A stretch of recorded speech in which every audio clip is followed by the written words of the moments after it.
Okay, so knowledge is not power. The application of knowledge is power. And right now, even when we just keep repeating that and we keep repeating and say, knowledge is not power, the application of knowledge is power.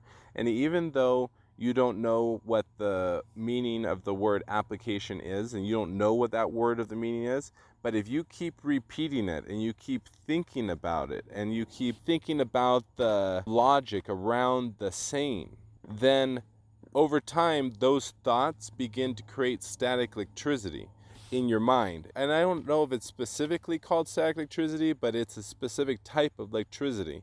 And so your thoughts create friction. Yeah, I'm going to call it static electricity. So your thoughts create static electricity that over time, if you create enough static electricity, it creates a magnet experience over your aura. Well, there's all the knowledge you ever want to know is out there already. This world, if it's billions of years old, and because of the power of water and how it has the ability to hold memory, and because water, here, come closer to me. So when you go through this experience where you're thinking really, really hard, every time you think, it's like another way of creating more static electricity. So rub your hand together, just once. What happened? What did you feel? A sudden burst of warmth, but then it went away. Okay, you felt a sudden burst of warmth, but then it went away. Yep. Okay, so then let's do it twice. What did you feel? Wait, faster? Yeah, faster, slower, try to keep the same pace every time. What did you feel this time? It felt longer. Okay, so now do it 10 times. 1, 2, 3, 4, 5, 6, 7, 8, 9, 10. What did you feel now? Well, it got really warm and then it got cold. Okay, so now keep going until your arms can no longer, you can no longer keep doing it, and just keep going.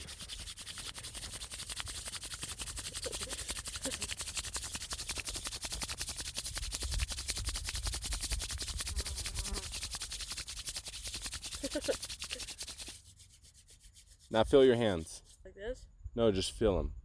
Close your eyes and feel your hands right now. What do you feel? Electricity. Do you feel the electricity? You do, right? Yeah. That vibration.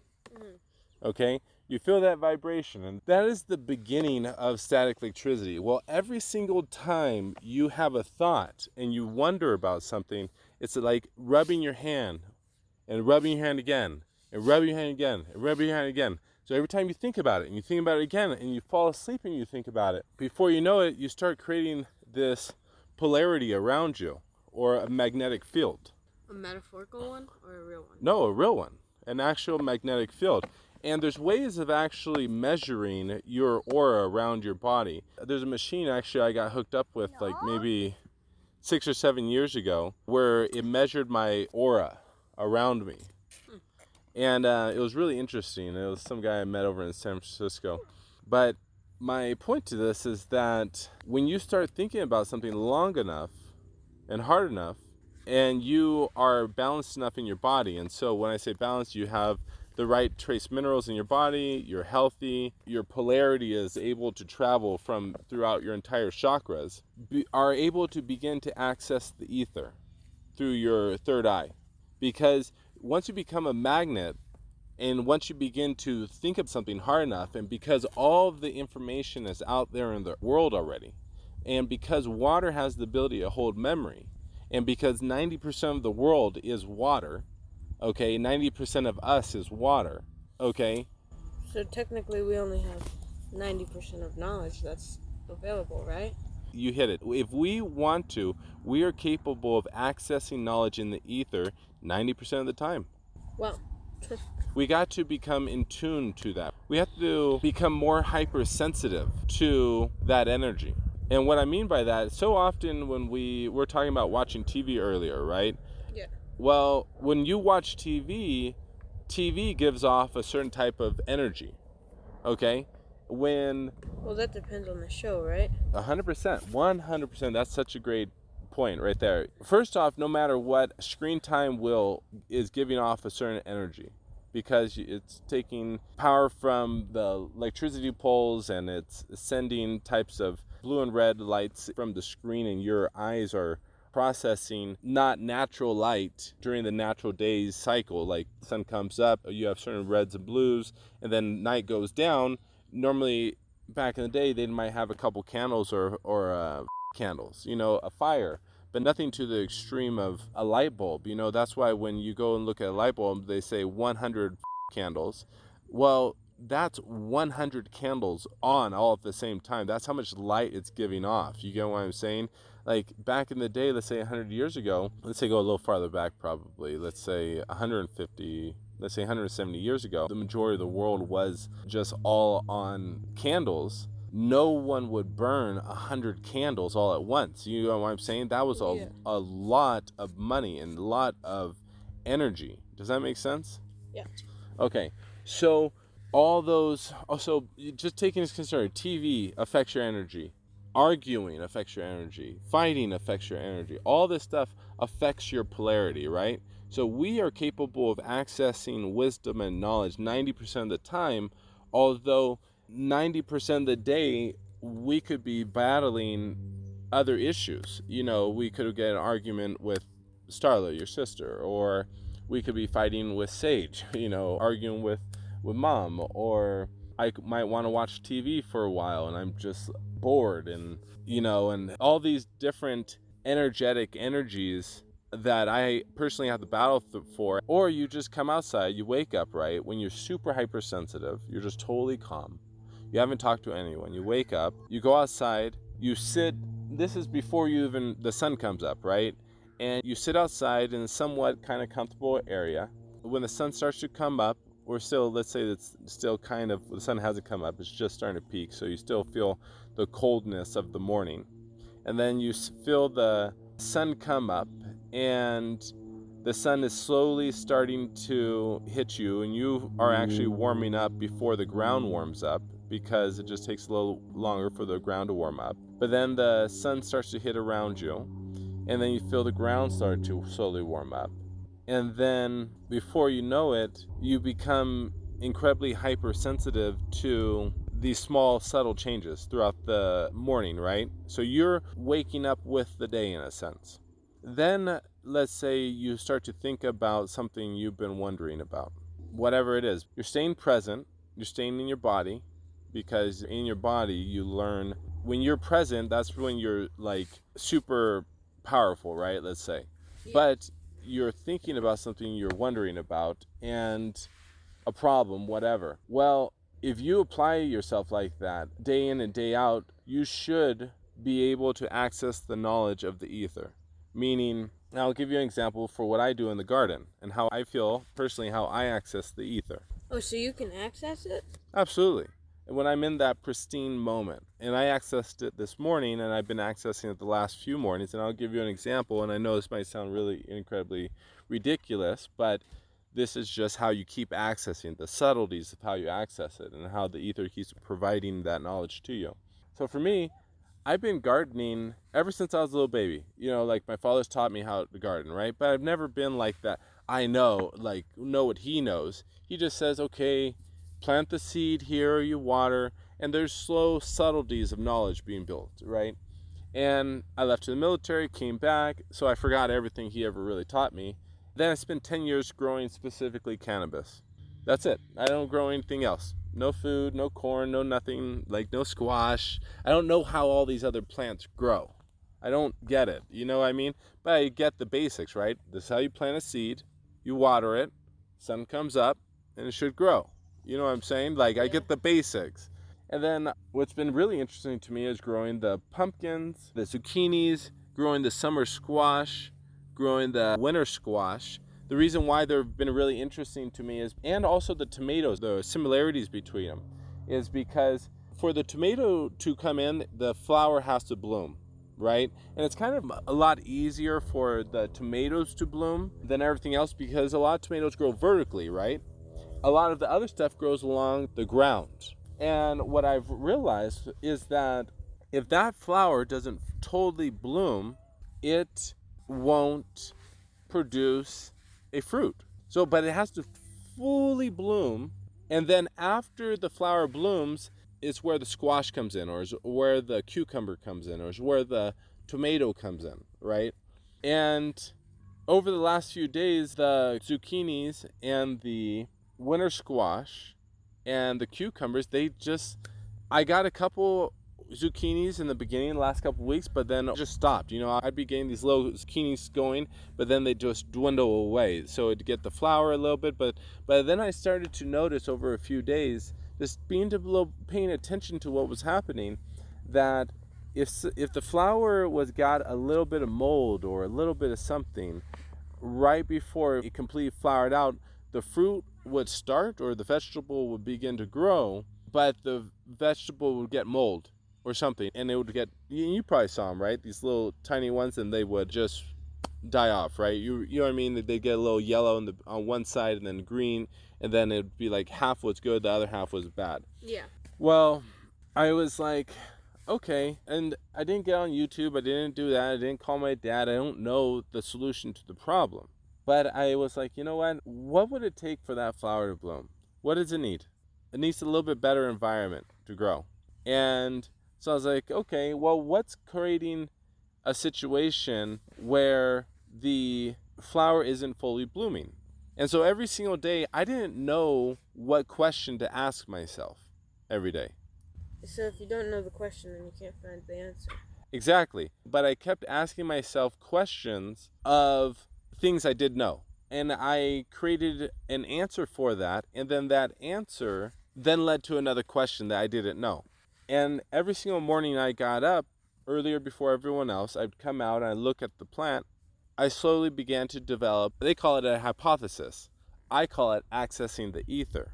You know what a hypothesis is? It's an educated guess. In my viewpoint, that is an overeducated man or woman that needs to define an epiphany, needs to define it so that they can, feel good or feel smart about themselves. You know what I mean? I had a guess. Or in this small moment, was I wondering and creating enough static electricity that the ether was providing the right question and a possible answer? So technically your magnetic field kind of drawed in the answer, almost? That's what I choose to go with in my life. Because it works? It works, and also because it allows me to start to take action quicker and sooner. I don't feel like I have to go sign up for a college course, or I don't feel like I have to go read a book, you know what I mean, to figure it out. I just feel like if I just start it and just take action and care enough and put myself in a healthy mindset, life will provide the answer, and of course at times when it's not providing the answer, you got to go pick up a book, because life's not going to always provide everything to you. Why? It's because sometimes, in my viewpoint, it needs a larger effort of static electricity, right? So you think about it hard enough, it comes to you, right? And we were talking about the thought, but you begin to start to go and rub your hands together, or you begin to call other people and ask them their viewpoints and opinions, what happens? Call other people and hear their viewpoints and opinions. Some of them are different? They're different, but what is that energetically? What do you mean energetically? You're building up more static electricity. Oh. You get what I'm saying? Yeah. I think this is why even the government is so afraid for people to congregate. What does that mean? Congregators come together. I think that's why they make it so difficult. Like, why do you have to go form a nonprofit organization and file your taxes every year when you just want to create a situation where a bunch of people can come together and talk about, I don't want to call it a religion, but a common viewpoints and understandings, which is actually technically the definition of religion. There's 7 different definitions of religion. 7? 7. Why 7 exactly? Why 7? It's really interesting. If you go look up Wikipedia, and this is the last time I did it. So when you look it up, one of the definitions to remember is like a cult following, and another one's like a strong cult following is the definition of religion. Oh. Another one is a strong, you got it, a strong religious belief, if I remember. The one that I really hold true is a dedicated practice. Is also one of the definitions of religion. I can see that. Well, so in my viewpoint, I think this is why the government doesn't want us to really congregate together without them knowing about it. Like, they want to know when we're congregating. And how they know about it is they force us to file nonprofit corporation. You go get your EIN, you file your taxes on the donations because they want you to know how much money you bring in. And they want to know everything you're doing. They want to know how big your organization is. You get what I'm saying? Yeah. They want to keep track of that magnet. And how they keep track of that is through a monetary way. And that's how they measure your static electricity, in a sense.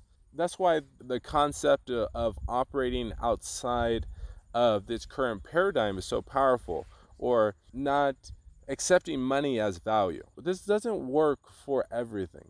But if you want to become a truly powerful organization without the government knowing you and how big your actual organization is, you have to do it without using the almighty dollar.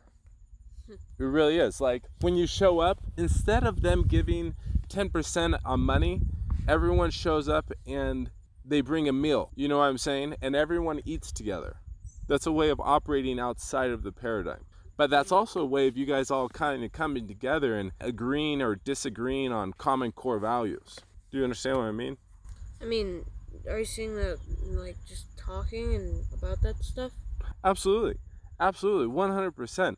But when you get together and you talk about it, I'm giving you a little secret, actually, of how to do something and begin to develop healthy habits of operating outside of this current paradigm with just a small portion of your life. Do you understand what I'm saying?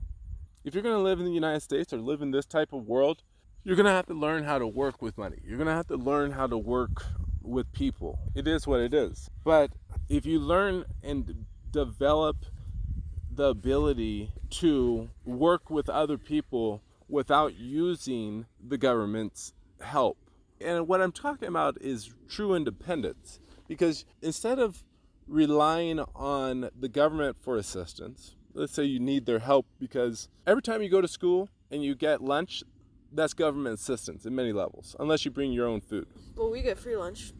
That's government assistance. Oh. Okay? If you want to learn to not rely on the government, and instead of relying on the government, first you have to learn to rely on yourself. But the second step is there's always going to be important to your community, and your community could be your brothers, your sisters, but they could also be your next door neighbor. If you want to grow beyond just your next door neighbor and create a movement, well, to create a movement without government assistance, because once you have government assistance, they have power over you. If you use something of their paradigm, they have the right to tell you how to conduct your energy and how to conduct yourself. So if you use their money, then You use any level of their assistance, or you use any level of anyone's assistance out there in life, you ever ask for anyone's help, they have the right to contribute their viewpoint and opinion on how it's all going to work out. including the government. If you take their assistance, they have a right to dictate something in your life. If you take their assistance, 100%. I think that's where a lot of people don't really comprehend how the whole situation works. You know, they want to take the government's assistance, but they don't want to hear the government's opinion, but the government's giving them assistance to live. So they're, You see the conundrum in that? yeah, so like, technically they are taking help, but not receiving, well, if the government dictates you, is it an assistance, or is it just, like, is it bad? Well, let's talk about a common subject that's circling right now with this whole COVID thing. Vaccinations. You've heard Mom talk about vaccinations, right? Yeah. Have you heard about if you want to go to school next year, you might have to be vaccinated? Well, that's kind of obvious, but you didn't say that. Okay, so we opted out of that. Yeah. We're not going to vaccinate you. Hell freaking no. For what? Why do I want their assistance? I can sit down with you right now and educate your mind way better. I like what I'm telling you way more than what they're telling you. I can guarantee you that. Why? Do you understand what I'm saying? Let me get this straight. You're telling me for me to send my son to your establishment to be taught things that are fallacies, watered down versions, BS bullshit, really, and things I just almost completely disagree with in many levels. You're telling me to go send my child to your organization. I have to get a needle and stab my child and then put stuff into them that I don't know what is? Yeah, I guess that is the more concentrated version. What's the thing in the Bible with where they try to sacrifice their son? Do you know that story? Oh man, I can't remember. Forgive me, but we're just in that common situation. We're right there. It's like God stopped that situation before he had to sacrifice his son as The son or his son? his son. So basically, for some reason, this guy got it in his head that to prove to God that he's a true follower, God's expecting him to sacrifice his own son. And which really just never gets me either. Oh, so he was gonna So, say a farmer wants to prove himself to God, so the farmer's gonna sacrifice his son? You got it. It makes no sense. It's also really the story of Jesus Christ and God, where God sent his only begotten son. That shit doesn't make sense. Like, Jesus Christ, God is one cruel sorry to cuss, but Jesus Christ is God. Like, how I would totally understand if Jesus never wanted to speak to God again. You know what I mean? And I would really think, like, Jesus would have every right to never want to talk to his dad again. It's like, because he sent him down. Why don't you send yourself, God? If this matter is so important, why don't you materialize yourself into a human body and go sacrifice yourself if this point is so important to you? Why do you have to go send an unconscious human being for everyone else's sins? Why don't you just snap your fingers and make everyone wake up and just realize the sin they live in? Yeah. If you're this all-powerful human being. That's why it's so important for me to attach my belief structure into my community. If I'm going to go and try to apply myself, and I'm going to begin to create static electricity that way, and then knowledge is going to be provided to me.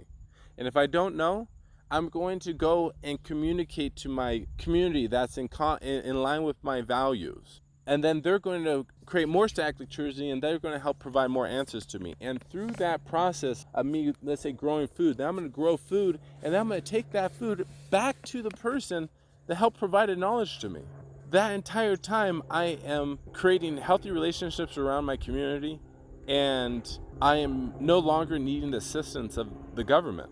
The only assistance I need is to get over my own ego and my own mind. And real quick, do you know what ego means? Well, like, it might be a little hard for me to explain it, That's right. but, like, not an aura, but, like, reputation, kind of? You kind of got it, yeah. Okay, so we'll simplify it a little more. Ego, we'll go back to a definition, but the definition also, like, embolizes what it is. Ego is I am. I am or I am? I am, or am. Whatever way you want to say it. I am. I'm? So, like, I am angry. Oh. I am sad. That is your ego. You're creating that ego in that moment. Do you understand what I'm saying? Yeah. Okay, so when we were talking about developing static electricity earlier, right? And we're talking about if you get in an argument with your daughter or whatever, or someone around you, or you're upset about the situation, that hurts your ability to access the ether, right? Yes. Okay, so if I'm able to get over my ego, I'm able to get over, say, well, I can figure out this problem on my own. I don't need anyone.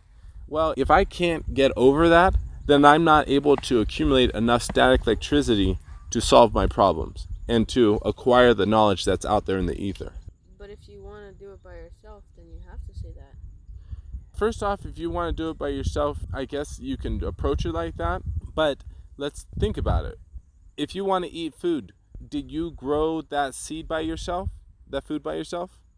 No. And let's say you watered every single day, you planted the seed, you watered every day, you harvested the food. Did you grow all that food by yourself? Yeah. Well, if you did it all you every day. Really? So you're not taking into consideration all the microbiology that's living in the soil helping you out? Well, I thought you mean like humans. Oh, do you get what I'm saying by you realizing nothing in this world is ever done by yourself? Let's say you want to build a small machine part, right? This You was want done by myself. like this? Yeah. Oh, really? So you're telling me that your mom and your father Ryan, didn't they have to do something to create you? Yeah. So you're saying you did that by yourself? Well, yeah, I made that sound by myself.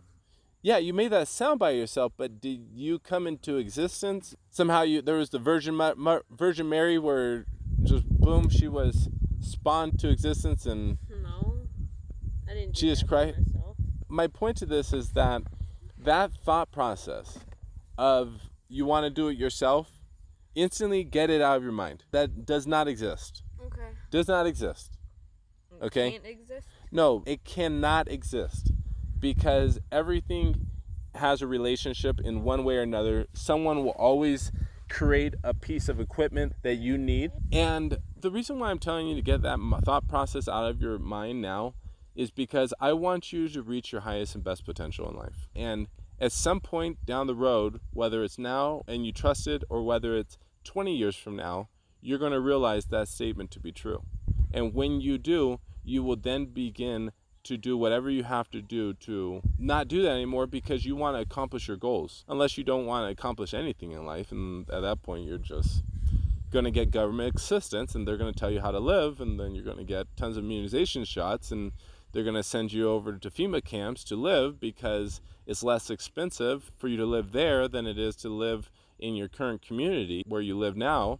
And you're not going to be able to do anything about it because they're not going to send you the check, because you'd rather just sit down and do nothing than go out there and create a little static electricity and figure it out for yourself. Well, I don't want to say figure it out for yourself. Yeah, well, figure it out without their assistance. Does this make sense at all? What, the whole conversation? The whole conversation? Well, we've kind of been through a lot of topics, but yeah. What are some of the topics that come to mind as we're wrapping up the conversation? Well, one of the first topics that we talked about was watching TV late. That was before we started recording, though. And, like, how it can affect how you feel, kind of. Like, you watch TV really late before you go to bed. In the morning, you're all cranky, and, like, if you do it midday, I guess you just kind of become more lazy, almost. But not really, because, like, I don't know, maybe you just want to say, like, one more. Or if you do it midday and then you say, okay, one more, and then you actually stop, then you're not being lazy about it. But it can easily happen if it's in midday, because, like, at night you fall asleep. That's the limit, kind of. And then in the morning you need to eat. That's the limit. But then in the middle of the day, I mean, I guess you could do it until the night, but then you just get more cranky. What else do you pick up from this conversation? Like, not to let, like, creating static electricity to, like, thinking thoughts to create static electricity to, like, get an epiphany. And if you're gonna accept help from someone or something, kind of, then that person has a right to dictate, or, well, not dictate, well, like, to give you a say in the matter, kind of. That's something that I picked up. Also picked up that, like, well, I'm not sure if, like, we really covered this part, like, a lot in this conversation, but, like, Mom has been talking about it a lot, and, like, I don't know, maybe you might agree, maybe you don't agree, but, like, see, so the reason that people want to inject people with flu shots and vaccines and coronavirus shots and stuff like that is because they want more control. And, like, there's even some talk about, like, putting little chips inside of you to locate where you are, and we didn't talk about this kind of, I don't think, but, like, it was one topic from other conversations that I felt like kind of goes with it. It does. We talked a little bit about philosophy. We talked a little bit about religion. Talked a little bit about how to grow your own food. What else we talk about? Family, emotions, the Bible. Well, I guess class is adjourned for today. Okay. Class does not have to be all day long, okay? You just have to pull something that's valuable to you that you might want to apply in your life, because you remember what the quote was in the beginning? Wait, did we say it on recording? We'll see. Do you remember? Yes. Knowledge is not power. The application of knowledge is power. Do you think you can give me a definition of what application is yet? Maybe. Let's see. Okay. There's a lot of different things just because, I mean, like, whenever I don't really know, say, like, I don't know a word in a saying, that's kind of the situation right now. I will think about the saying a lot, and, like, I'll think about what it's saying. Like, the knowledge is not power. Knowledge isn't power. There's no power. Well, actually, no.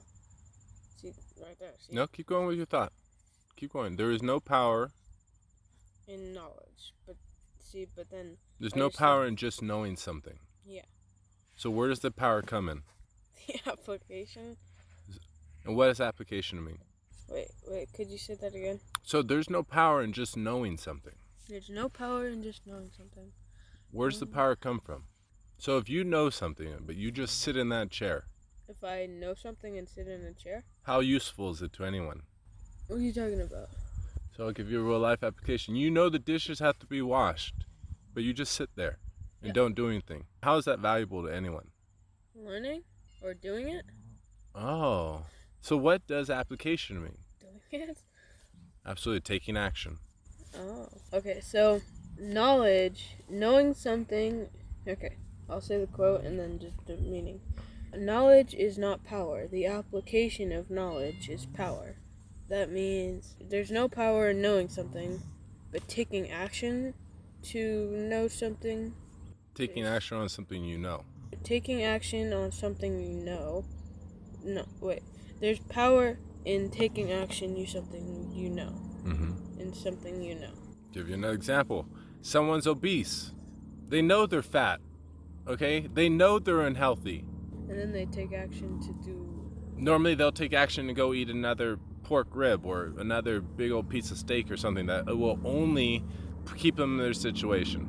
Well, maybe if they switched over being a vegetarian, doing some slushies, they'll probably stop being obese. Slushies? No, did I say slushies? Ooh, maybe I'm thinking about slushies. No, I'm thinking about smoothies. Oh. Sorry. Oh, look, that's a cool plane. That is a cool plane. Yeah, that's like a World War I plane. I wonder if there's an air show coming around. Maybe. Wow, that's cool. That is really cool. There's another one. What does that one look like? I think that looks the same, actually. No, that one's a little trickster plane right there. Trickster plane?